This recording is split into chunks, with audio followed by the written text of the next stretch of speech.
Hello, hello, hello. The mask is back, and we have a decent card. Honestly, it's kind of like it should have been a fight night, to be honest. That would have been an insane fight night if it was Poirier's retirement versus Max Holloway. That would have been crazy. And this undercard too, and the rest of the main card. Like that would have been insane if that was a fight night. But I mean, as it stands, it's just like all right. Maybe not even decent. It's just like a 6 out of 10 I'd give it.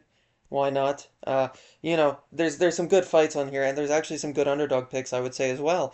But as it stands, I mean, look, they're fun like finishes. I'm sure that are going to be on the card. There's fun names, fun fighters, but I don't know if there's going to be a lot of wars. I don't know if there's going to be a lot of scraps. What I do know is there's going to be a lot of finishes and a lot of underdogs. So let's just jump into it. We got Carly Judas versus Nicoli Carly or Nicole Cagliari.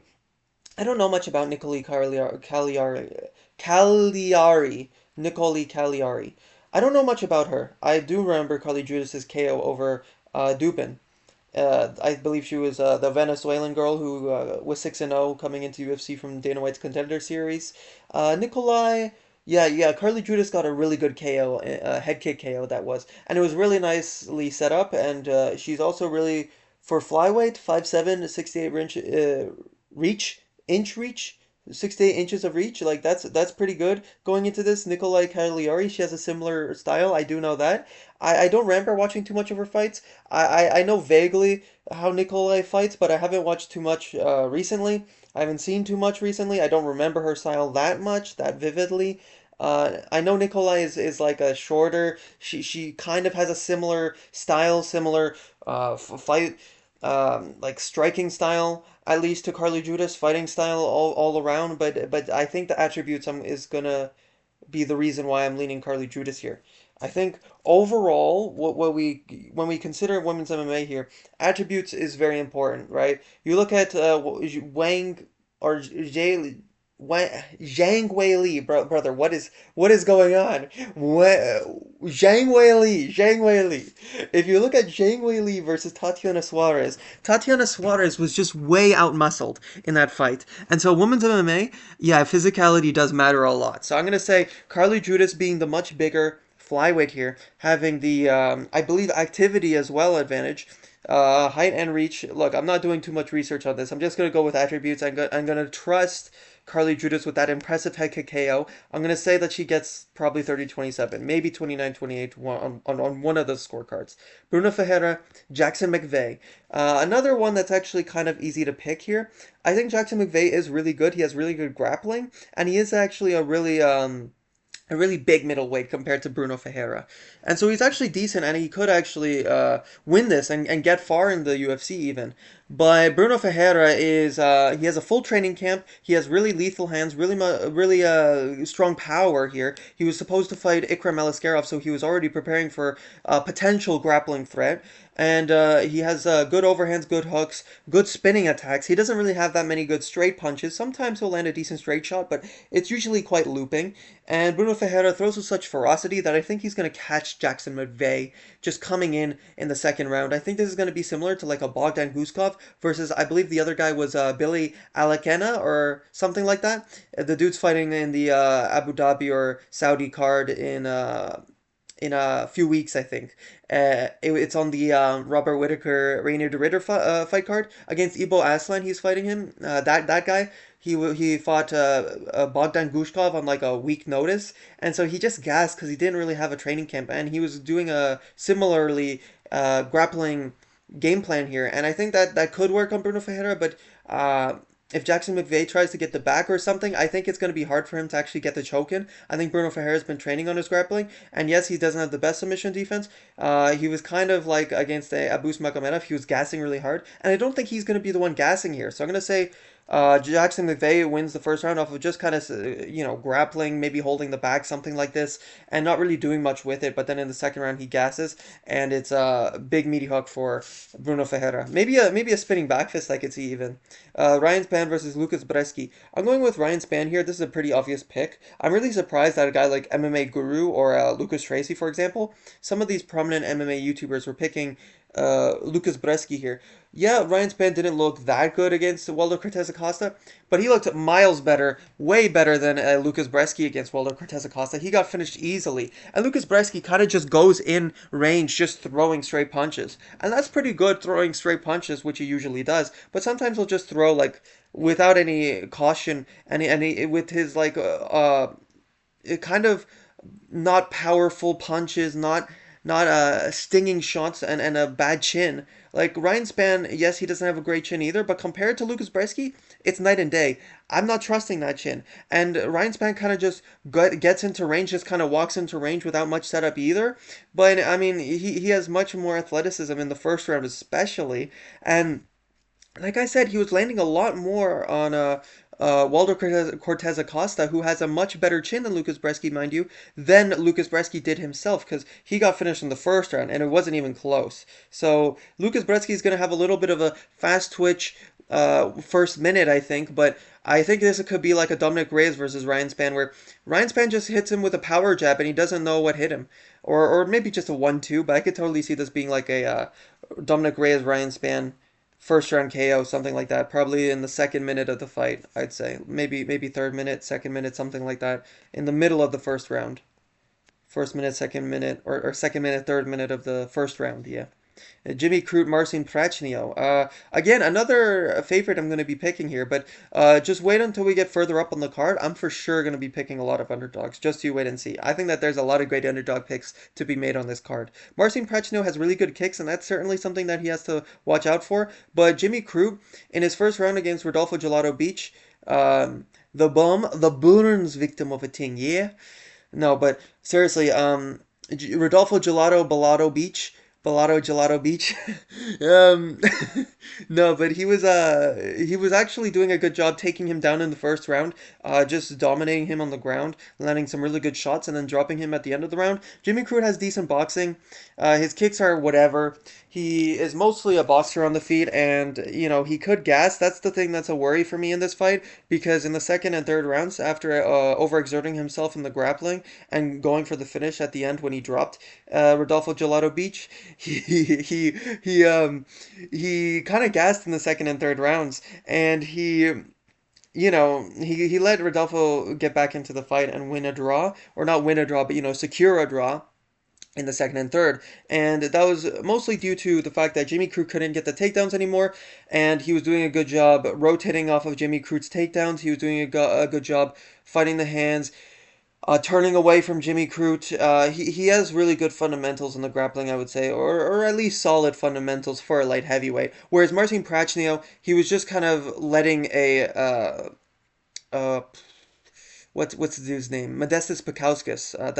That's the dude's name. Okay, but Modestas Pakauskas, he was landing some really good shots, and comparison to a Jimmy Crute who's going to take advantage of these opportunities that Modestas Pakauskas didn't, compared to Marcin Prachnio versus Modestas Pakauskas, it was like dude was getting takedowns off of Marcin Prachnio, literally just in the beginning of the third round, just winging haymakers, and granted they landed and they were doing damage, but just winging haymakers into a clinch where he ended up getting reversed and taken down by a Modestas Pakauskas. You don't want to be going into a flurry of punches in the third round against Jimmy Crute and then getting reversed. Like, that is terrible, even in the first round especially. And I think Jimmy Crute is very good in the first round, very fresh. He always looks insanely good in the first round. That's usually how he wins, is the first round. Um, I mean, I think it was also a 10-8 in the first round against Alonzo Menifield, which got him the draw. So he seems to be really good in the first round as well. Really good scrambling exchanges, really good grappling, solid takedowns. It's just that, like I said, Rodolfo Gelato Beach, he had that name I'm giving him is so funny, Rodolfo Gelato Beach. No, but that those reversals, or at least reversing positions, turning the hips away. That was really good from Rodolfo. I don't think Marcin Prachnio was that good. He just gave the tap to Modestas Pakauskas off of a arm triangle that wasn't even that much in. I mean, it was tight, no question. It was very strong and powerful. But I mean, Marcin Prachnio, he wasn't doing much to defend takedowns or jujitsu exchanges, jujitsu scrambles, or he wasn't scrambling. He wasn't defending the chokes very well, and even with a guy like Modestas Bukauskas, Modestas is not nearly as good of a grappler as a Jimmy Crute is. You know, you look at that fight and you see, oh wow, he's actually getting that arm triangle choke when he didn't even step over to the side where he's choking, where he's supposed to be choking. He's supposed to step over the knee or the leg and then come to the other side and choke. But he actually was just strong enough to stay on top, stay in the middle for the most part, and just kind of hold that arm triangle. And it worked because he just had a good squeeze. But against the Jimmy Crute, like he's gonna step over that knee. He's gonna. Granted, Marcin Prachnio did a good job of keeping that knee up and you know, kind of using it as like a knee shield or just a shield in general from getting to the other side. But I think Jimmy Crute, seeing how he was able to handle the first round grappling exchanges of a more well seasoned Rodolfo Gelato Beach, I think it's going to be really hard for Marcin Prachnio to keep that defenses up and working for much longer, so to speak. Much longer than I guess, a Rodolfo Bellato would. So yeah, first round submission. Honestly, I think that he's really fresh and strong in the first round. I think Marcin Prachnio could definitely win like a second or third round decision or a third round head kick when Jimmy Crute is gassing. You know, he goes for some takedowns in the second round. He really tries for them after a first round of domination. In the second round, he tries to get it. Really gas, really breathing heavy. Then he gets head kicked in the third round off of just walking into a head kick because he keeps his hands low when he's gassed. These are things I could see for Marcin Prachnio to win here, but I don't see it. If there's going to be a submission here, it's going to be Jimmy Crute on this card. Adam Fugitt versus Islam Dulatov. This is a pretty easy pick. First round KO for Islam Dulatov. What I have to say here, though, is Islam Dulatov did not look that good in his first fight. He was just kind of throwing haymakers and he was keeping his hands low, and his opponent didn't capitalize because what was coming back at him was Islam Dulatov throwing so many combinations and just shots around the guard, shots on the guard. It was just overwhelming for his opponent. So Islam Dulatov kind of just lowered his hands and then kept his hands back up and kept throwing flurries when he needed to, back when he rejuvenated, when he wasn't gassed anymore. So I think Adam Fujit's kind of gonna try and pour the pressure on early, and it's going to be a little overwhelming for Islam Dulatov. But Islam Dulatov has really good power. You saw that when he actually landed with a clean shot, when it wasn't just bopping on the shoulders and on the shoulders and elbows on the tight guard of his opponent. When it wasn't just bopping off the side, he was actually landing a clean shot. It put him out. So I'm gonna say Islam Dulatov probably pretty late in the first round, probably like 4 minutes 27 seconds. I don't know why I could see exactly that time, something like that in the first round KO. I could see him doing pretty good though, Adam Fugit, because these two guys here, Atebe Gutierrez and Islam Dulatov, they're not really proven. But I'm gonna actually go with first round KO as well here. I know, what a surprise! Lots of favorites I'm picking here, but once we get to the next one, you'll see. You'll see what I mean when I say there's a lot of good underdogs.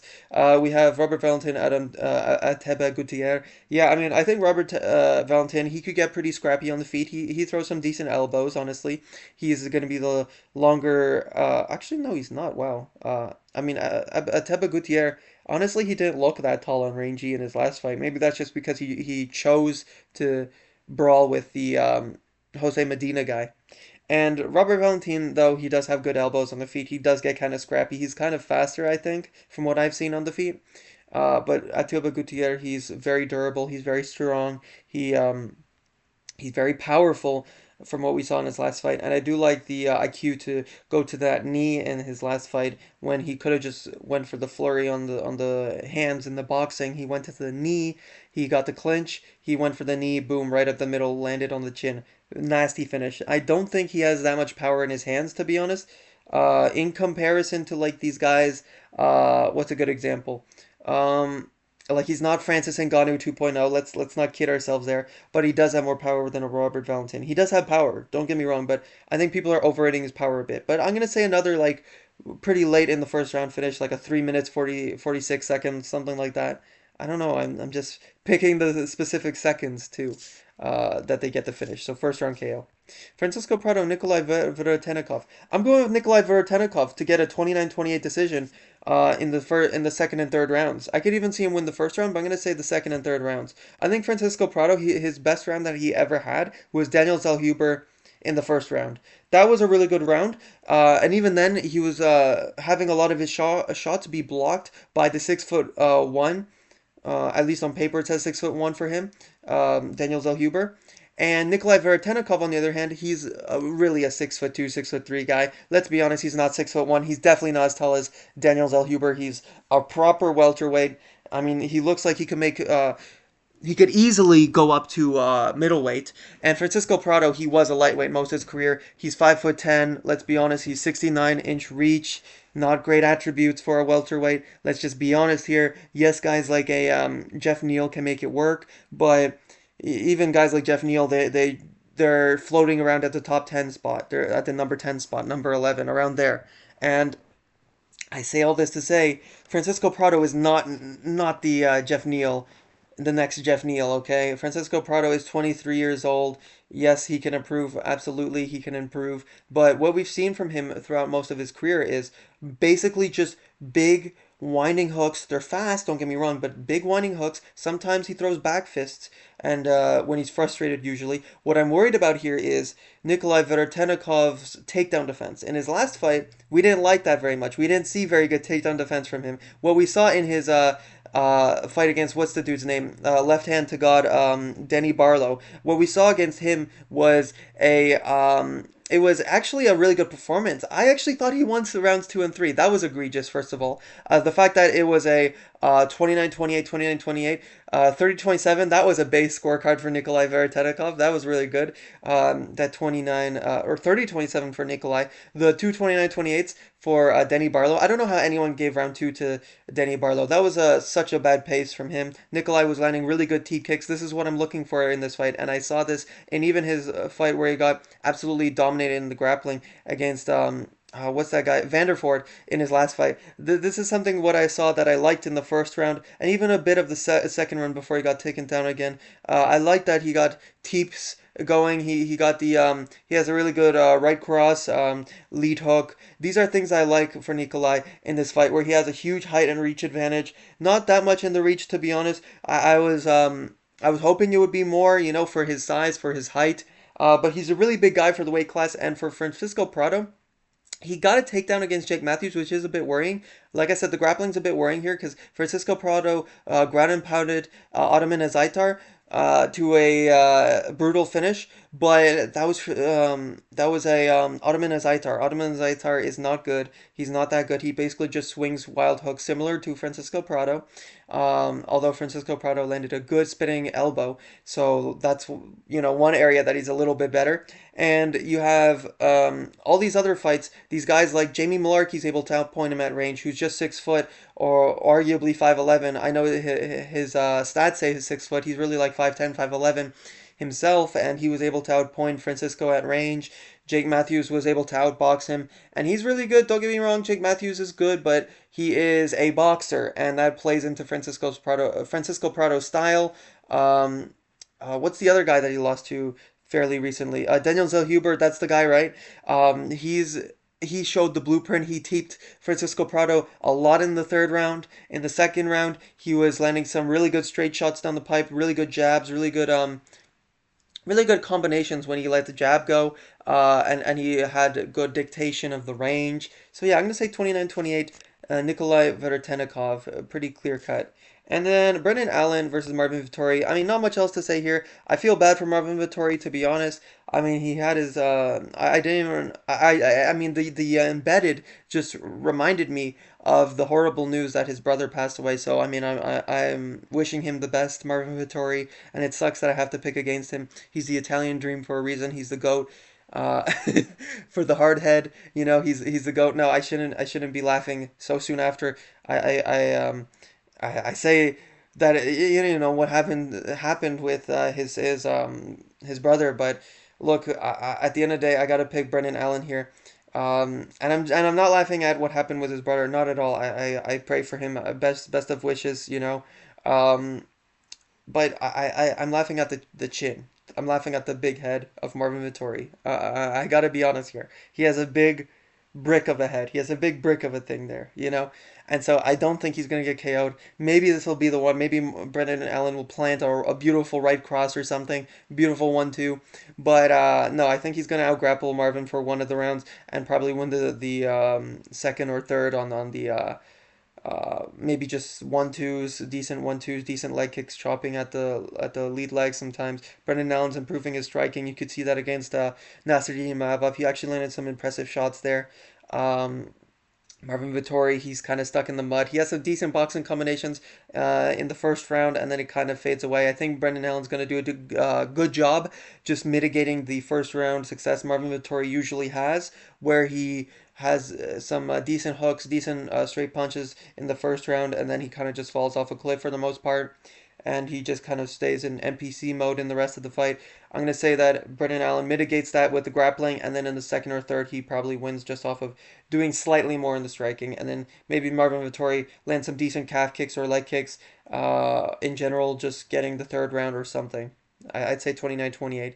Pretty lackluster decision for Allen.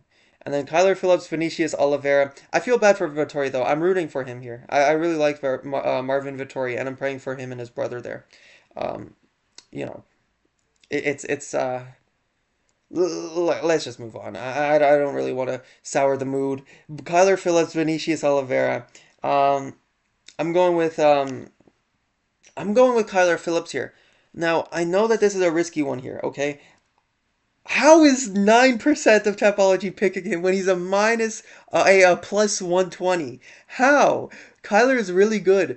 That's something I noticed rewatching his film, his tape, film, tape, whatever you want to call it, on his previous fights.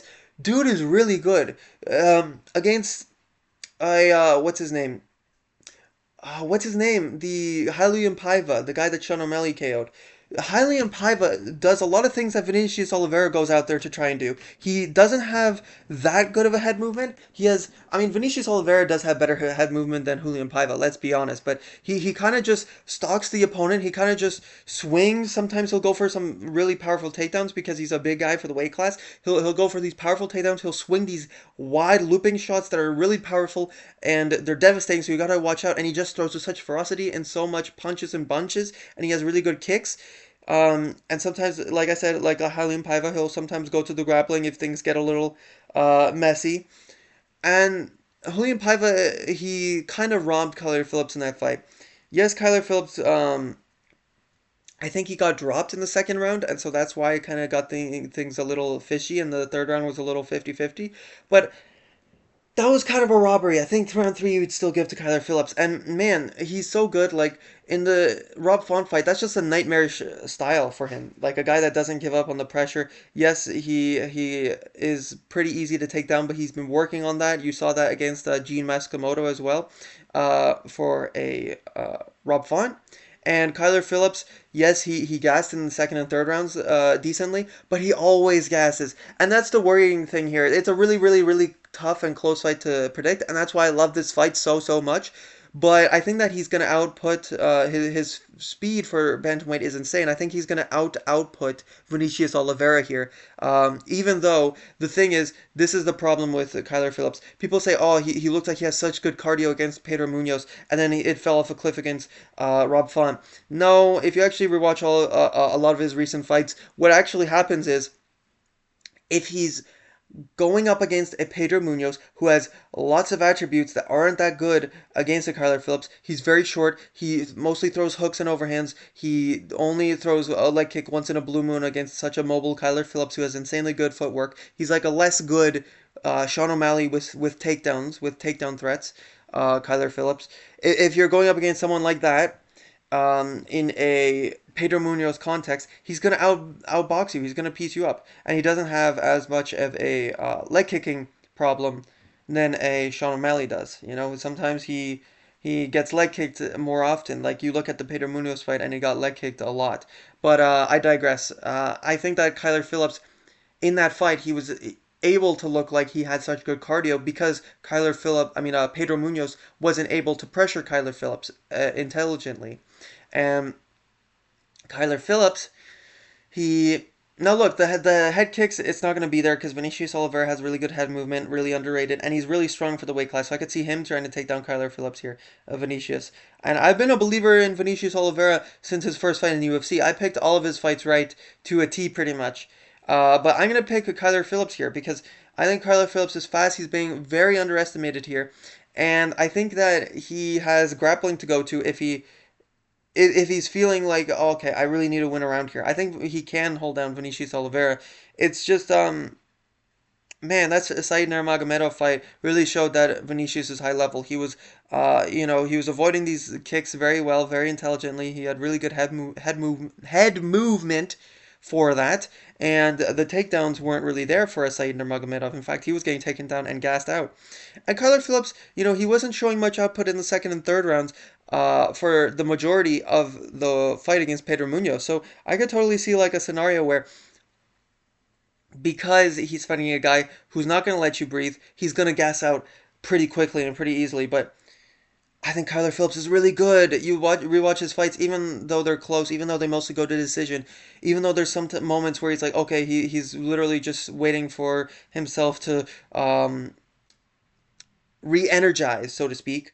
He those are few and far between. He's really good. He has really good footwork. He might improve on his cardio here. I don't know if that's a given, but I'm going to say 29-28 for Kyler Phillips. Maybe a split decision. I think it could be really close because he usually, he usually just outpaces you, outpoints you. He's not really a powerful guy, so I could see like a split decision.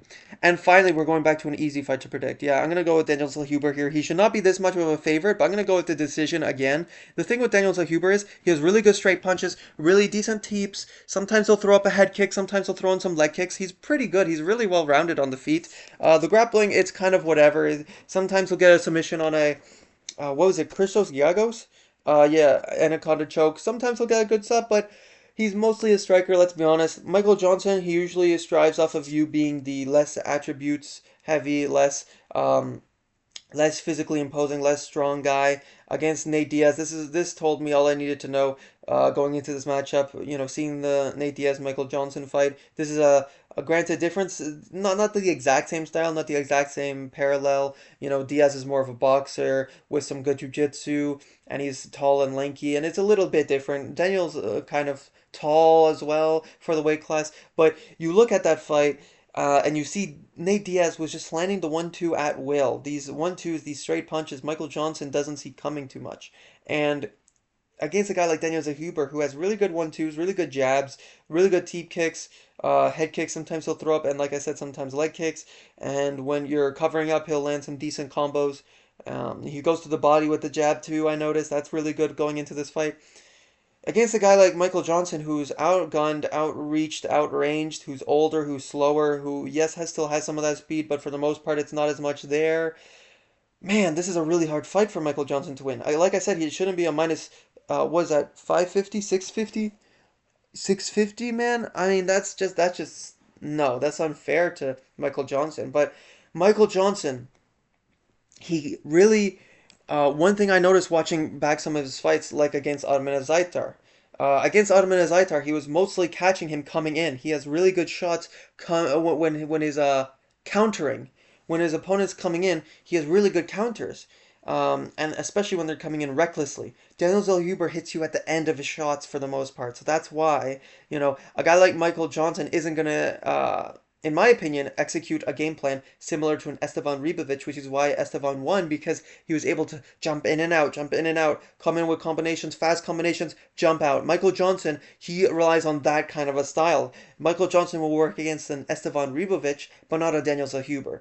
You get what I'm saying here? Michael Johnson, he has fast hands when you come in wildly, recklessly. That's why he finished the fight against a Ottoman Zaitar while he was just swinging big overhands and hooks, for the most part hooks. And Michael Johnson saw that and countered with a beautiful right hook of his own. So, yeah. Also, Daniel Zellhuber has shown a really good chin against Esteban Ribovic. That's what that fight showed me. So I'm gonna say I'm gonna say a pretty clear cut 32-27. Uh, in might be a little bit, maybe not clear cut. Maybe it'll be like, oh, you could give like the second round because Michael Johnson kind of goes for it. His corner's like, hey, what's going on here? You said you're gonna freaking make another run at the title. What's this? And maybe he clips him a few times, but Daniel Zellhuber is gonna go back to the fundamentals, circle out, circle away from the cage, and get back to the center. Keep landing those jabs. Keep landing some kicks. Pretty clear, 30-27, maybe a 29-28, due to the second round, I'm going to say. Second round maybe goes to Michael Johnson. Dan Ige, Patricio Pitbull. Uh, I think Dan Ige should win this, but I'm going to go with Patricio Pitbull because I think that he could take down Dan Ige here, and I think that he could. Man, I'm going with a lot of decisions now, but honestly, I think that Dan Ige should win with the reach, but he doesn't really use his reach that much. He has better setups for his punches for sure, but Patricio Pitbull has the power advantage. I truly believe that. Dan Ige has a technique advantage. He's a really good boxer for the weight class, but I think, like I said, Patricio Pitbull, he's faster. He is, and that's crazy for what, 38? Yeah, I mean, the dude, honestly, he kind of impressed me with the Yair Rodriguez performance. He was kind of stepping in, landing some decent punches against a huge, huge guy for the weight class, Yair Rodriguez. I mean, at least height-wise, maybe not density, not maybe he's not density maxing, but Yair is pretty huge height-wise, and he was able to come in until the knockdown in the third round. Patricio Pitbull was able to come in and make it close in these rounds. He was only getting minorly unpointed in those first two rounds, and he was able to come in, land some decent hooks, decent straight punches even. And he has some good kicks, honestly. Dan Ige with the heavy boxing stance, I think that's going to be good for him coming into this. And one more thing, like I said, the grappling. Um, all these guys implement the grappling going against Danny Gay. All these guys that win, and I think that he's going to secure at least one of the rounds on the grappling. I think he's going to, have a bit of a Diego Lopez style in the first, maybe, or maybe the second. Landing some decent hooks, some to the body, around the guard. Land some decent head kicks to get inside to land those boxing shots, and then he's gonna mm, I'm gonna say that he gets in the second round or the first round. I think he's gonna win the first two rounds. I think in the second round, maybe he gets the takedown. The first round, he's kind of warming up with the leg kicks with the boxing. Then in the second round, early in the second round, he lands maybe a trip. I'm gonna say. I know that this might not sound like the most high level prediction here because I haven't gone back and rewatched every single one of his Bellator fights, but from what I've seen here, okay, Dan Ige, he's susceptible to these guys who can mix in the boxing with the takedowns, like a Movsar Evloev. I know that he's a much better guy at this point in his career, but I'm setting an example. I'm setting the stage here, so to speak. And I think that in the first two rounds, Dan Ige is pretty slow, and so I think against Nate Landwehr, he kind of gassed in the third round, but either way, that's like a one-off. I think it's going to be a 29-28 Pitbull first two rounds. That's one of the ones that's really risky here. Like I said, Denige should win in the boxing. He's a more skilled boxer, but I think Pitbull's more well-rounded. So I'm going to go with leg kicks, decent boxing, making it close in the boxing enough to get the takedowns, and then boom, in the third round, he just has to survive. And then Kevin Holland, Daniel Rodriguez. This is a setup. I mean, if you're gonna go with submission on this card, you're gonna go with it on this or Jimmy Crute. I'm gonna go with a KO though in probably the second round. I'm gonna say second round, yeah, because the thing about this is Kevin Holland. He kind of warms into the fight in the first round at least. He doesn't usually get the finish early unless it's a pressuring guy like Mikhail Oleksiejczuk, and then he kind of falls him to the ground, and it was a mistake, and he shouldn't have, and he should have let him back up to finish the fight because he was better in the boxing. Something like that, unless it's something like that, he gets like a round three finish against Santiago Ponzinibbio, for example, and I believe Alex Morono even, or no, that was Alex Morono versus Santiago. Either way, Daniel Rodriguez, he hasn't been looking that good. He's more or less a scrappy boxer, kind of kickboxing as well. Sometimes he'll throw some leg kicks, sometimes he'll throw it a little higher, but for the most part, he relies on the hands. He has decent boxing, honestly. He showed good timing against Santiago to win the third round to finish him. That was really good timing to find the openings, to find him when he's gassed or more gassed at least. Not to say he was like super gassed, but he was certainly showing fatigue, Santiago, and that was good to show against a gritty veteran in Santiago. But the thing going into this is Kevin Holland's in his prime. He's huge. He's long and reach and rangy. If he wants to take this to the ground, I think he could. He has beautiful submissions, beautiful anaconda chokes, beautiful Darce chokes. He has a lot of really good submissions. That armbar that he got against what was it? Mikhail Zaychuk, right? How did I forget? I was just talking about him. Either way, Daniel Rodriguez is on a decent run now, but yeah, he got what is the name? He got subbed by Neil Magny. Okay, enough said. I'm gonna say okay, but I mean, let's actually let's slow down a bit. Let's let's reel it back. Kevin Holland is not gonna sub him. Okay, he could. I'm just saying that's a likely possibility. So let me just make a better argument because yes, Neil Magny is tall, long, and rangy, and he was winning off of that as well. But that argument, oh, he just got the sub. Enough said. It's not good. Let's be a little more precise here. He was winning with the strikes, and then that led to the submission. And Kevin Holland can surely as well do that, but he is going to want to stand with him for the most part. The only reason he got the anaconda choke against Vicente Luque was because he gave it to him. I don't think Daniel Rodriguez is going to give it to him. I think if Kevin Holland goes for a takedown, he can give it to him, but the thing is, he doesn't really give up takedowns that much, and Kevin Holland doesn't really go for them that much. So, yeah, I think he's going to implement a Neil Magny approach, just being more lethal, though, and more deadly. And I think that he could get a submission, no doubt. He could latch up a decent sub, but Daniel Rodriguez, I don't think he goes to the clinch. I don't think he goes to the takedown. Round two slumps him bad. I'm going to say a vicious one. Roman Kopylov, because we haven't seen him got slumped before, so I'm going to say, he's pretty old. He's been around the block, he gets finished. And another one, I'm going with a finish, another underdog, Costa. I'm going with round three, early in round three. I'm going with a TKO. No, you know what? I'm going with another round two. Paulo Costa here, dude. I'm gonna go with three round two TKOs in a row, or one of them is gonna be vicious at least, not a TKO. But Paulo Costa here, he's talking in the build-up, especially with Ariel Helwani. He's talking in the MMA media, in the UFC media, all around in the lead-up to this. He's saying, I'm going to bring back old Paulo Costa. I was trying out new stuff against Sean Strickland. I was trying to be more technical. I was trying to be the maestro. This is like a Lucas Tracy terminology. Oh, I was trying to, ole, ole, ole, ole, But no, Roman Kopylov's really good, don't get me wrong, but he mostly just throws like a lot of his defense isn't that good, and he's like a Kyler Phillips where he gasses a lot in the second round. He throws out all he's got in the first round, and then he kind of gasses in the second round, and even a bit in the third round sometimes. And the reason why he was able to get the finish against a Chris Curtis, who yes is kind of nightmarish in that he doesn't expose his body that much, and his head he has a really durable chin, and he kind of cracked Chris Curtis's chin in that fight, which was quite impressive. But the reason why I'm actually gonna go with Paulo Costa here is he actually has even more granite chin. He has vicious body kicks, which is going to really gas Roman Kopylov here. This is something that people forget here. Roman Kopylov doesn't really fare well in the second and third round. He has a really good first round, and he kind of against Alessio Di Cirio, I think the name of the guy is the guy that got the head kick KO of over Joaquin Buckley, the Italian guy. Alessio Di Cirio, something like that. He actually was finding some success in the second round and arguably won that second round, or maybe not arguably won it, but he had some decent moments. He popped to the head with a straight right against Roman Kopylov there. And Paulo Costa, yes, he doesn't usually go to the straight punches, but those body shots, those digging to the body, it's going to lower Roman Kopylov's hands, and then it's going to expose the head. And Roman Kopylov generally does keep his hands quite low anyway. And Roman Kopylov had a very low output in those earlier fights in his career. Like lately, he's been able to pour it on against a guy like Chris Curtis, who's shorter, who he kind of exposes his head more often than his body, and he kind of just stands there for the most part. But I mean, if freaking what's the guy's name?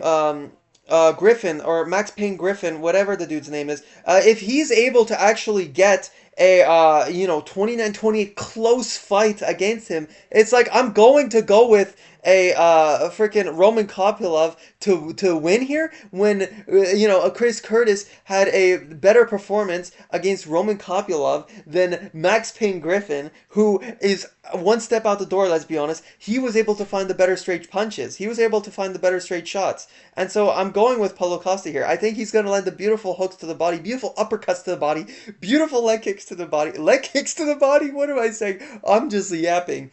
But I think he's going to land beautiful body shots here. I think Roman Kopylov really has not been tested to the body. I think he's going to be exposed to the body here. I think he's going to... Roman Kopylov is one of my favorite fighters. I love the... When he does the, he does the sign of the cross, sign of the faith there at the end when he always wins. I love that. I really do. And he's a really humble, cool guy. He looks like he's Chase Hooper, but I mean, not based. What? Based?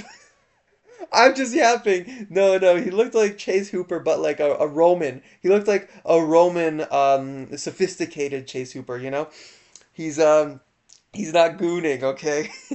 No, I'm going with Paulo Costa round two KO. I'm gonna say maybe like he lowers the hands with the body kicks, beautiful body kicks, vicious. He goes to the hands more, and then he lands like a beautiful, similar to how he dropped Yoel Romero in the first round in his fight against Yoel Romero. Prime Paulo Costa's back. He comes in with a beautiful check hook, beautiful left hook that he didn't see coming. Boom. And then Roman Kopylov covers up. I'm going to say a TKO here. Just a regular old TKO where he covers up against the fence here. Roman Kopylov's really good. He lands beautiful flurries, beautiful combos, and he has really good body kicks of his own. But the thing is, Paulo Costa, he's been more proven, and these guys are guys that are much more stylistically a problem, I think. I think Sean Strickland, it's just impossible for him to work his game on a Sean Strickland because he's so hard to hit. And similarly with a Robert Whitaker, but he's more similar to a, I would say he's more similar to a Roman Kopylov, and he was able to have more success against him than a Sean Strickland. So think about that. And Max Holloway versus Dustin Poirier, he's gonna shine bright like a diamond, shine bright like a diamond. No, he's gonna do it. He's gonna do it. I'm telling you. No, he's gonna get it. Second round, TKO. No, I'm gonna say it's like I'm not gonna say TKO. I'm gonna say the thing is about Dustin Poirier against Max Holloway, right? The second fight, people point to, oh, he actually had some success. It was 48-47. It could have been argued to be 48-47, but I think it was 49-46, okay? There was a 50-50 round. I think it was round 5, and he was grappling too much there, and Max Holloway was landing a lot of pitter-pat shots, which, oh, based on damage, you could have gave him that round. And yes, granted, yeah, Max was kind of doing more in the, at least landing more punches overall in that round, but they were pitter-pat shots. They weren't significant strikes. So I gave that round to Dustin Poirier. He landed more meaningful shots, and yes, control time shouldn't matter, but it does in MMA, and so that's why it was unanimous 49-46 in that fight. I think it should have been at least 148-47 because it was closer than that, but either way, Dustin Poirier, I do think he should be a bigger underdog here because there's a lot of factors that make people lean towards Max Holloway here. I understand that completely. The age, the fact they look so good against Justin Gaethje, going up a weight class, being more properly, it was on short notice, being more properly acclimated to the weight class. His speed is really good here. He was landing some decent straight shots on Dustin Poirier that if he didn't go for like a flying knee at one point, he could have actually hurt Dustin Poirier even further. But there were moments where Dustin Poirier was overswinging and he made mistakes that he could have actually tidied up. And Dustin Poirier has a crowd on his side here. I think that's going to motivate him heavily here. Again, like Max Holloway is the BMF champion. He's the one that's like, oh, I'm gonna have to play the spoiler here. I'm gonna have to play calm here. And you know, the guy that's on the retirement side, he usually doesn't win. So there's a lot of factors that would suggest Max Holloway winning here. He has developed a really good spinning back kick. He's developed more of those knee stomps, which is really good against a boxing heavy style like a Dustin Poirier. Those I could totally see Max Holloway using those spinning back kicks to the body, sometimes trying to the head if Dustin Poirier dips, but he doesn't dip nearly as much as Justin Gaethje, so I don't think so. But usually to the body, I think he can use after a boxing combination, after like a 1-2, and then 1-2 to the head, and then boom, he goes to the body when Dustin Poirier least expects it. I could definitely see something like that, but I think Dustin Poirier is trending for those kicking heavy approaches that Max Holloway has been going for lately in his career. You look at these boxing heavy guys that aren't actually as devastating as a Dustin Poirier. You look at an Arnold Allen, for example, TKZ. These guys, especially I mean, TKZ, let's not talk about because, you know, he was way out of his prime. It's a completely different example. But you look at an Arnold Allen, who is closer to his prime for sure. He was a much more bouncy, elusive guy, but he didn't really have the meaningful shots to actually sting Max Holloway, to actually get him the respect that he deserves. Dustin Poirier, in his fight, in comparison, yes, those spinning back kicks were able to work on Arnold Allen, but like I said, that's because he wasn't able to have the power that would sting, that would have the meaningful shots to actually get the respect that he deserves, or that he he didn't deserve the respect because he wasn't able to get the power that would make Max Holloway back up. Dustin Poirier was able to get the respect in many of the exchanges. Yes, Max Holloway, like I said, he had some flurries up against the fence that were getting kind of worrying for a Dustin Poirier fan going into that, or just as a person picking Dustin Poirier or Dustin Poirier in general. Either way, it was getting worrying for him. But for every moment Max Holloway would land a decent flurry, Dustin Poirier had like 19 of those. I'm not even joking. You go back and rewatch that fight, I was genuinely surprised how many of those moments where I was like, one more clean shot on the chin or on the temple or something like that, especially the chin, I'd say.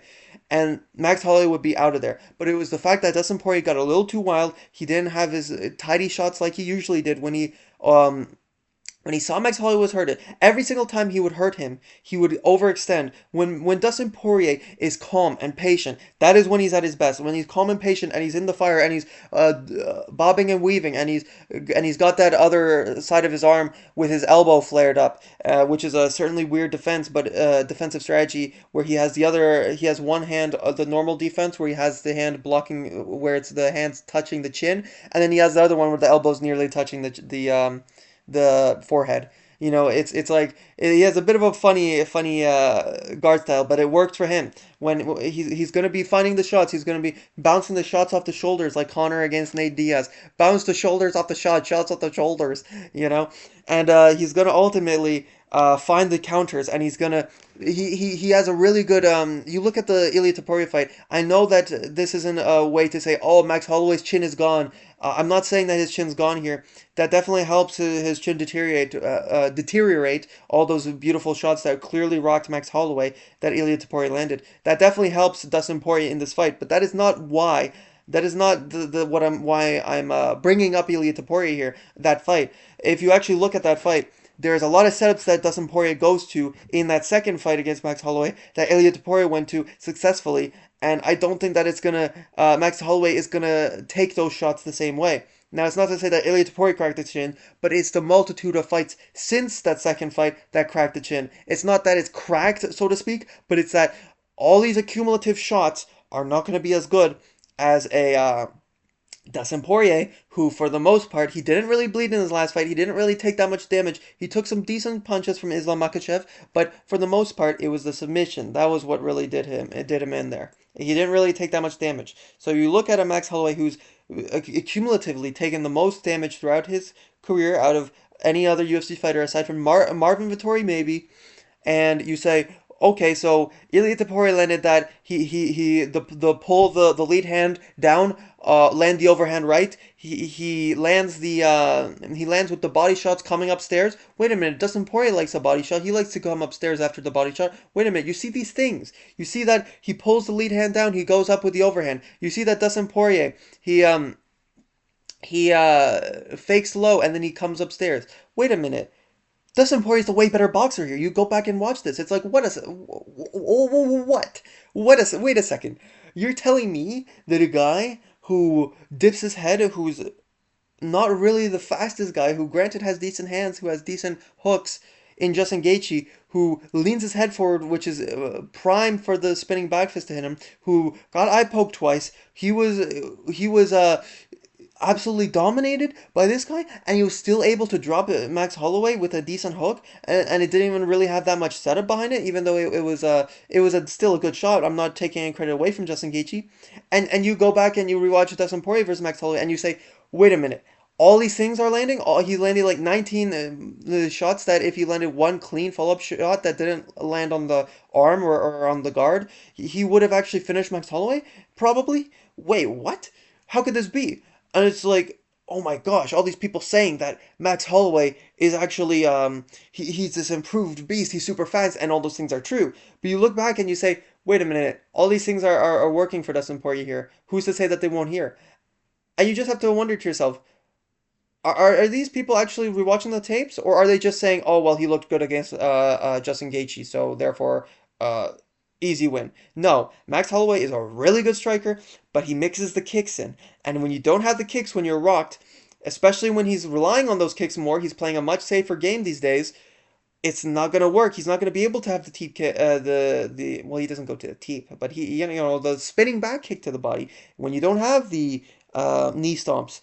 because you're being pressured, you're being rocked. Dustin Poirier is not going to let go. He's going to try all he can to get the finish here. And I think that Max Holloway is going to have a decent first round in the first couple minutes or so. Then Dustin Poirier, he pours it on, like his name suggests, he Poiriers it on. And then in the second round, oh, things get a little fishy for Max Holloway. He's actually a little bit cut. Oh no, wait a second, what's going on here? Boom! Beautiful. I'm gonna say like a right hook or maybe an overhand. Catches Max Holloway here, and it puts him out. Maybe. I don't know. I think he still has a really good chin, but you know the saying, once your chin gets cracked, it doesn't recover. That's true. But I think Max Holloway still has a good enough chin. I'm gonna say TKO. Maybe it's like similar to that. What's the other guy I mentioned? The one guy that I said, oh, he's gonna cover up against the fence or something. I think I was saying for, uh, I think it was Robert Valentin versus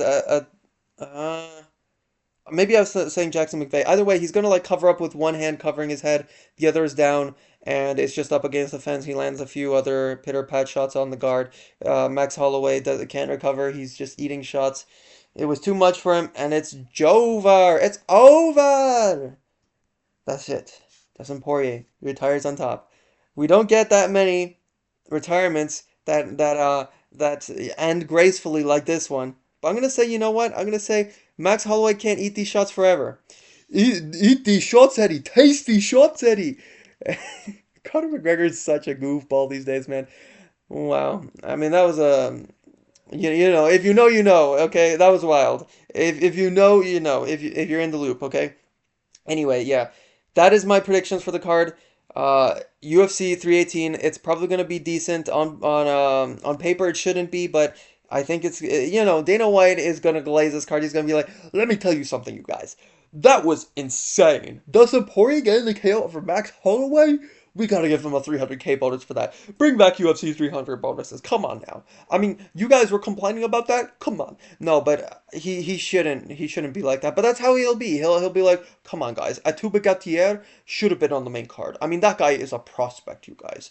It's just dumb. It's just silly. Like Dana White, you know that you got to put on a better product here in the U.S. or in the West, whatever, and you're just not doing that. So, you know, freaking get back to it. Stop promoting power slap. I can't even freaking pronounce it. Stop promoting power slop. Okay, and get back to the UFC.